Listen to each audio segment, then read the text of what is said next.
ಏನು ನಿಮ್ಮ ಹೆಸರೇನು? ಮಧು. ಮಧು ಅಂತ. ಏನು ನಿಮ್ಮ ಕೆಲಸ? ನಮ್ಮದು ಇದು ಲೇಬರ್ ಅಂದರೆ ಆಟೋ ಲೇಬರ್. ನಿಮಗೆ ಡ್ರೈವರ್ ಅಲ್ಲ, ಡ್ರೈವರ್ಗೆ ಸಪೋರ್ಟ್ ಆಗಿರ್ತೀರಾ ನೀವು? ಡ್ರೈವರ್ ಇವರು. ಏನು ನಿಮ್ಮ ಹೆಸರು? ಸುನೀಲ್. ಸುನೀಲ್ಗೆ ಅಸ್ಟೆಂಟ್ ಆಗಿದ್ದೀರಾ? ಎಷ್ಟು ವರ್ಷದಿಂದ ಕೆಲಸ ಮಾಡ್ತೀರಾ ನೀವು? 2005 ಜಾಯ್ನ್ ಆಗಿದ್ದೀನಿ ಸರ್. ಹಾಂ. ಸ್ಯಾಲ್ರಿ ನನಗೆ ಸ್ಟಾರ್ಟಿಂಗಲ್ಲೇ 2000 ರುಪೀಸ್ ಸ್ಯಾಲ್ರಿ. ಎಷ್ಟು ಮಂತ್ಲಿ? 2005 ಹಾಂ, ಮಂತ್ಲಿ ಅಂದರೆ 2 ತಿಂಗಳ. ಹಾಂ ಹಾಂ. ಆಮೇಲೆ ರೈಸ್ ಆಗಿ 5000 ಮಾಡಿದ್ರು. ಆಮೇಲೆ ಇವಾಗ ಸದ್ಯಕ್ಕೆ 15,000 ಕೊಡ್ತಾರೆ. ಹಾಂ ಹಾಂ. 15,000 ಅಂದ್ರೆ 500 ರೂಪಾಯಿ ಪರ್ ಡೇ. ಓಕೆ. ನೀವು ಪರ್ಮನೆಂಟ್ ಆಗಿಲ್ವಾ? ಆಗಿಲ್ಲ ಸರ್. ಏನಕ್ಕೆ? ಯಾರು ಆಕ್ಷನ್ ತಗೊಂಡು ಆಗಿರೋದನ್ನು ಕ್ಯಾನ್ಸಲ್ ಮಾಡೋದು. ಓಕೆ. ಆಫೀಸ್ ಎಲ್ಲ. ಹಾಂ. ಏನು ಏಜ್ ನಿಮ್ಮದು? ನಮ್ಮದು ಇವಾಗ 50. ಹಾಂ. ಅಂದರೆ ಪರ್ಮನೆಂಟ್ ಮಾಡಿದ್ರೆ ಆಗುತ್ತಾ? ಆಗ್ಬೋದು ಸರ್, ಯಾರು ನಮಗೆ ಕೋಪರೇಟ್ ಮಾಡೋರಿಲ್ಲ. ಹಾಂ. ಅಂದರೆ ನೀವು ಬಂದ್ಬಿಟ್ಟು ಹೆಲ್ಪರು, ಏನು ಕಸ ಇರುತ್ತೆ ತೊಗೊಂಡೋಗ್ಬಿಟ್ಟು ಆಟೋ ಹಿಂಗೆ ಹಾಕ್ತೀರಾ? ಅವಾಗ ಲಾರಿ ಇತ್ತು, ಈಗ ಆಟೋ ಬಂದಿದೆ. ಅವಾಗ ಲಾರಿಗೆ 10 ವರ್ಷ ಮಾಡಿದ್ವಿ, ಆಟೋಕ್ಕೆ 10 ವರ್ಷ ಮಾಡಿದ್ವಿ. ಆಯ್ತು, ನೋಡೋಣ ವಿಚಾರ. ಸರ್ವಿಸ್ ಇದೆ ನಮ್ಗೆ. ಯಾರು ಅಂದರೆ ನಿಮ್ಮ ಸಂಸಾರ 500 ರೂಪಾಯಿ ನಡಿಬೇಕಾ? ಇಲ್ಲ, ನಾನು ಎಂಟಿ ಮಕ್ಕಳೇ ಬಿಟ್ಬಿಟ್ಟು ರೋಡಲ್ಲಿ ಇದ್ದೀನಿ ಸರ್. ನಿಜವಾಗ್ಲೂ ನಾನು ಎಂಟಿನ ಬಿಟ್ಟು 7 ಇಯರ್ಸ್ ಆಗಿದೆ. ಹಾಂ ಹಾಂ. ಯಾರು ಒಟ್ನಲ್ಲಿ ಬೆಸ್ಟ್ ಹೋಗ್ತಾರೆ. ಹಾಂ ಹಾಂ. ನೋಡಿ, ಇವು ಸೂಪರ್ವೈಸರ್ ಮೇಸ್ತ್ರಿ ಅಂತ ಹೇಳ್ತೀವಲ್ಲ, ಯಾರು ಕೋಪರೇಟ್ ಮಾಡಿಲ್ಲ, ಹೆಲ್ಪ್ ಮಾಡಿಲ್ಲ.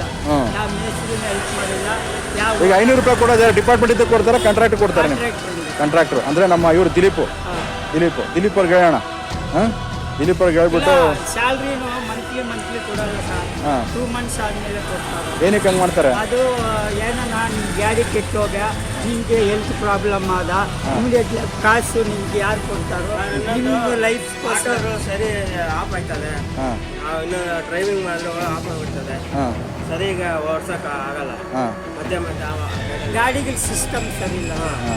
ಸಿಸ್ಟಮ್ ಇಲ್ಲ. Okay okay. ಇದು ನಾವು ಬಂದ್ಬಿಟ್ಟು ಈಗ ಇದು ತಗೊಂಡೋಗಿ ಬಾಳೆಕಾಯಿ ಮಂಡಿ ಕೈಯಲ್ಲೇ ಪ್ರಾಣ ಇಟ್ಕೊಂಡು ಹೋಗ್ಬೇಕು ಗಾಡಿ ತಗೊಂಡು. ನೋಡಿ, ಕೇಳೋದಿಲ್ಲ ವೀಕ್ಷಕರೇ, ಅಂದರೆ ಪಬ್ಲಿಕ್ ಡೈರೆಕ್ಟಾಗಿ ಹೇಳ್ತಿರೋದು ನಾನು. ಇವರೆಲ್ಲ ಎಂಪ್ಲಾಯ್ಸ್ ನಿಮ್ಮ ಕೈ ತೋರಿಸಿಲ್ಲ ನಿಮ್ಮದು. ನೋಡಿ, ಇವರೆಲ್ಲ ಮನುಷ್ಯರು, ಇವರೆಲ್ಲ ನಮ್ಮಂಗೆ ಮನುಷ್ಯ. ತೋರ್ಸಪ್ಪ ನಿಮ್ಮದು. ಇವರೆಲ್ಲ ನಮ್ಮಂಗೆ ಮನುಷ್ಯ. ಅಟ್ಲೀಸ್ಟ್ ಇವ್ರಿಗೋಸ್ಕರ ಅದನ್ನು ಸ್ವಲ್ಪ ಕಸ ಹಾಕೋದು ಕಮ್ಮಿ ಮಾಡಿರಿ. ಇವರು ನಮ್ಮಂಗೆ ಹೆಂಡತಿ ಮಕ್ಕಳು, ತಂದೆ ತಾಯಿ, ಅಣ್ಣ ತಮ್ಮ, ಅಕ್ಕ ತಂಗಿ. ಇವ್ರೇನು ಹೇಳಿದ್ರೆ, ಈಗ ಪ್ರಾಣನ ಕೈ ಇಟ್ಕೊಂಡು ಹೋಗ್ಬೇಕು ಅಂದರೆ ಆಟೋ ಕಂಡೀಷನ್ ಹಂಗಿದೆ. ಇದು ನೋಡೋಣ, ಕಾಂಟ್ರಾಕ್ಟಿಗೆ ಹೇಳೋಣ. ಅದು ಕಾಂಟ್ರಾಕ್ಟರ್ ಪರಿಚಯ ಇದ್ದಾರೆ, ಹೇಳೋಣ. ನಮ್ಮ ಕೈಲಾದಷ್ಟು ನಾನು ಮಾಡ್ತೀನಿ. ಯಾಕೆಂದ್ರೆ ನನಗೆ ಅದೊಂದು ಪರ್ಸನಲ್ ಕೆಲಸ ಇರುತ್ತೆ. ಆ ಪರ್ಸನಲ್ ಕೆಲಸ ಬಿಟ್ಟು ನಾನು ಮಾಡ್ತಾಯಿದ್ದೀನಿ. ಅರ್ಥ ಆಯ್ತು? ನಿಮಗೋಸ್ಕರ ನಾನು ಬಂದಿರೋದು. ಹಾಂ, ಲೇಟ್ ಆಯ್ತದೆ. ಹಾಂ, ಮನೇಲಿ ಬೈತಾರೆ, ಏನು ಲೇಟಾಗಿ ಬರ್ತೀರಾ ಅಂತ. ಏನು ಸಂಪಾದನೆ ತಂದಿಲ್ಲ, ಏನು ಎಲ್ಲಿ ಕಾಸು ಕೊಡ್ತಿದ್ದೀರಾ, ಏನು ಕೊಡ್ತಿದ್ದೀರಾ ಅಲ್ಲಿ ಮನೇಲಿ ಎಲ್ಲ ಅದೇ ಮಾಡಿ. ಆಯಿತು, ಸಂಬಳ ಬಂದರೆ ಕಡಿಮೆ ಬರೋದು. ಹಾಂ ಹಾಂ. ಓಕೆ. ಇದೆಲ್ಲ ಹೂವು ರಾಶಿ ಇದೆಯಲ್ಲ, ಕಮರ್ಷಿಯಲ್ ಕೆಲಸ ಯಾರು ಆಗ್ತಾರೆ ಅಂತ ಗೊತ್ತಿಲ್ಲ. ಅದು ಕಂಪಲ್ಸರಿ ಇಲ್ಲ. ಈಗೆಲ್ಲ ಸ್ಟಾರ್ಟಿಂಗಿಂದ 20 ವರ್ಷ ಮುಂಚೆಯಿಂದ ಇದು ಯಾರು ಕಂಟ್ರೋಲ್ ಮಾಡೋಕ್ಕಾಗಿಲ್ಲ ಸರ್. 20 ವರ್ಷದಿಂದ ಇದೇ ಥರ ಕಾಸಿದ್ದು. ಯಾವ ಆಫೀಸರ್ ಬಂದರೆ, ಯಾವ ಮೇಸ್ತ್ರಿ, ಯಾವ ಕಾಂಟ್ರಾಕ್ಟರ್ನು ಕಮರ್ಷಿಯಲ್ ಯಾರು ಕಂಟ್ರೋಲ್ ಮಾಡೋಕ್ಕಾಗಿಲ್ಲ ಸರ್. ಅಂದರೆ ಇಲ್ಲಿ ಹೂದ್ದು ಫ್ಯಾಕ್ಟ್ರಿ ಇದೆಯಾ?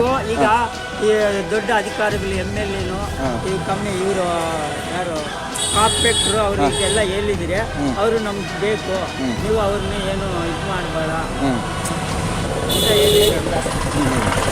ಲೀಡ್ರುಗಳು ಕಂಟ್ರೋಲ್ ಬೇಕಾಗಿರೋದು, ನೀವು ಯಾರ ಹತ್ರ ಹೋಗಿ ಜಗಳ ಮಾಡಬಾರ್ದು. ಏನನ್ನು ಕೊಟ್ಟರೆ ಈಸ್ಕೋರಿ ಅಷ್ಟೇ. ಕಸ ತಂದಿರೋದು ಯಾರನ್ನೂ ಪಬ್ಲಿಕ್ ತೊಂದರೆ ಮಾಡಬೇಡ ಅಂತ ಹೇಳಿದ್ದಾರೆ. ಸಮಸ್ಯೆಲ್ಲ ಹಾಕ್ಲಿ, ಕಸನ ಹಾಕ್ಲಿ, ಅದೇ ಕಸ ತಂದು ಹಾಕ್ಬೋದು, ಏನು ಕೇಳೋಕೋಬೇಡ ಅಂತ ಹೇಳ್ತಾ ಇದ್ದಾರೆ. ಆಯ್ತು ಬಿಡಿ, ಅದು ನಮಗೆ ಅಧಿಕಾರಿಗಳಿಂದ ಸರ್. ಯಾರು ನಮ್ಮ ಆಫೀಸರು, ಮೇಸ್ತ್ರಿಗಳಲ್ಲ, ಇವರು ರಾಜಕೀಯ ವಿಚಾರಿಸೋಣ, ನೋಡೋಣ. ಅದು ಯಾಕೆಂದರೆ ನಮ್ಗೆ ಸಂಬಂಧಪಟ್ಟಿಲ್ಲ. ಅದು ವಿಚಾರಿಸೋಣ ಏನು ಇರುತ್ತೆ ಅಂದ್ಬಿಟ್ಟು ನೋಡೋಣ. ನಮ್ಗೆ ಮಾತ್ರ ಲೈಫಲ್ಲೇ ಜೀವನ ತುಂಬ ಕಷ್ಟ ಇದೆ. ನಾನು 30 ರೂಪಾಯಿ ಸ್ಯಾಲ್ರಿಯಿಂದ ಮಾಡಿದ್ದೀನಿ, ಏನು ಕೋಆಪ್ರೇಟ್ ಆಗಿಲ್ಲ. ಮಕ್ಕಳು ಬಿಟ್ಟು ರೋಡಲ್ಲೇ ಬದುಕ್ತಾ ಇದ್ದೀನಿ. ಈ ಕೆಲಸ ಮಾಡಿ ಆಯ್ತು. ಈಗ ನೋಡಿದ್ರಲ್ಲ ವೀಕ್ಷಕರೇ, ಕೇಳಿದ್ರಿ, ನೋಡಿದ್ರಿ. ಈಗ ಮಾಡಿದ್ರೆ ಕೆಲಸ ಅಂದರೆ ಬರೀ 500 ರೂಪಾಯಿ ಸಂಬಳ, ಅಂದರೆ 515, 1,500 ರೂಪಾಯಿ ಸಂಬಳ. ಅದು ಟೈಮಿಂಗ್ಸ್ ಇರಲ್ಲ ಅವ್ರಿಗೆ, ಇಷ್ಟೇ ಟೈಮಿಂಗ್ಸ್ ಇರೋ. ನೋಡಿ, ಇಲ್ಲಿ ಯಾವುದೋ ಹಳೆ ಲಾಟ ಕೊಟ್ಟಿದ್ದಾರೆ. ಅದು ಬ್ರೇಕ್ ಇದ್ದರೆ ಸ್ಟೇರಿಂಗ್ ಇದ್ದರೆ ಸ್ಟೇರಿಂಗ್ ಸರಿ ಇರೋಲ್ಲ, ಸ್ಟೇರಿಂಗ್ ಸರಿ ಇದ್ದರೆ ಬ್ರೇಕ್ ಇರೋಲ್ಲ. ಸ್ಟಾರ್ಟ್ ಆದರೆ ಆಫ್ ಆಗುತ್ತೆ ಅಂತ, ಆಫ್ ಆದರೆ ಮುಗಿದೋಯ್ತಂತೆ ಮಧ್ಯ ರೋಡಲ್ಲಿ. ಅವ್ರ ಕೈಲಿ ಹೋಗೋ ಪಬ್ಲಿಕಲ್ಲಿ ಮುಗಿಸ್ಕೋಬೇಕು. ಆ ಡ್ರೈವರ್ ಹೇಳಿರೋದು ಈ ಆಟೋ ಕಂಡೀಷನು. ನೋಡೋಣ, ದಿಲೀಪ್ ಅವ್ರಿಗೆ ಹೇಳ್ತೀನಿ ಆದಷ್ಟು. ಯಾಕೆ ದಿಲೀಪ್ ಅವ್ರು ಮನ್ಸು ಮಾಡಿದ್ರೆ ಆಗುತ್ತೆ. ಯಾಕೆಂದರೆ ಇದೆಲ್ಲ ಸಣ್ಣ ವಿಷಯ ಅವ್ರಿಗೆ. ಎಲ್ಲರೂ ಹೇಳ್ತಾ ಇದ್ದಾರೆ, ಸರ್ ಅವ್ರು ಮನ್ಸು ಮಾಡಿದ್ರೆ ಖಂಡಿತ 18 20 ಆಟ ಬಿಡ್ಬೋದು ಅಂತ ಹೇಳ್ತಾ ಇದ್ದಾರೆ. ದಿಲೀಪ್ ಅವರೇ, ನೋಡಿ, ನಿಮಗೋಸ್ಕರ ನಾನು ಕೆಲಸ ಬಿಟ್ಟು ಮಾಡ್ತಾಯಿದ್ದೀನಿ. ನಿಜವಾಗ್ಲೂ ಹೇಳ್ತೀನಿ, ಪಬ್ಲಿಕ್ಗೋಸ್ಕರ ಅಲ್ಲ, ನಿಜ ಹೇಳ್ತೀನಿ. ನನಗೋಸ್ಕರ ಆದರೂ ನೀವು ರೆಡಿ ಮಾಡಿಸಿ. ಯಾಕೆಂದರೆ ಒಂದು ಚಾಲೆಂಜ್ ತೊಗೊಂಡು ಮಾಡ್ತಾಯಿದ್ದೀನಿ ಕೆಲಸ ನಾನು. ಯಾಕೆಂದರೆ ಎಲ್ಲ ಒಳ್ಳೆ ಹುಡುಗರು ಸಿಕ್ಕಿದ್ದಾರೆ ನಿಮಗೆ. ಯಾಕೆಂದರೆ ಯಾರು ಅಂತ ನಾನು ನೋಡಲೇ ಇಲ್ಲ ನಾನು. ಯಾಕೆಂದ್ರೆ ಅವ್ರಿಗೂ ಹೇಳ್ಬೇಕು ಅಂತ ಹೇಳಿದ್ರೆ ಎಲ್ಲ ಹೇಳ್ತಾ ಇದ್ದಾರಲ್ಲ ಸರ್, ನಮ್ಮ ಸಂಬಳಕ್ಕೆ ನಮಗೆ ಕೆಲಸ ಮಾಡೋದು ಮುಖ್ಯ, ಆಟೋ ರೆಡಿ ಮಾಡಿಸ್ಕೊಡಿ ಸರ್ ಅಂತ ಇಂಡೈರೆಕ್ಟಾಗಿ ಹೇಳ್ತಾ ಇದ್ದಾರೆ. ಯಾಕೆಂದರೆ ಆಟೋ ಕಂಡೀಷನ್ ನೋಡೋಣ ಹೇಳ್ಬೋದು. ಯಾಕೆಂದರೆ ನಮ್ಮಂಗೆ ಅವರು ಹೆಂಡತಿ ಮಕ್ಕಳು, ತಂದೆ ತಾಯಿ, ಅಕ್ಕ ತಂಗಿ, ತಮ್ಮ ಎಲ್ಲ ಬಿಟ್ಟು ಕೆಲಸ ಮಾಡ್ತಾ ಇದ್ದಾರೆ. ಅಕಸ್ಮಾತ್ ಹೆಚ್ಚು ಕಮ್ಮಿ ಆಯಿತು ಅಂದರೆ ಯಾರು ಆಗಲ್ಲ. ದಯವಿಟ್ಟು ನೋಡಿ ಇದೆಲ್ಲ. ನಾನೇ ಹೇಳ್ತಾ ಇದ್ದೀನಿ. ದಯವಿಟ್ಟು ಈ ಬರೋ ವಿಡಿಯೋ ನಿಮ್ಗೆ ಕಳಿಸ್ಕೊಡ್ತೀನಿ.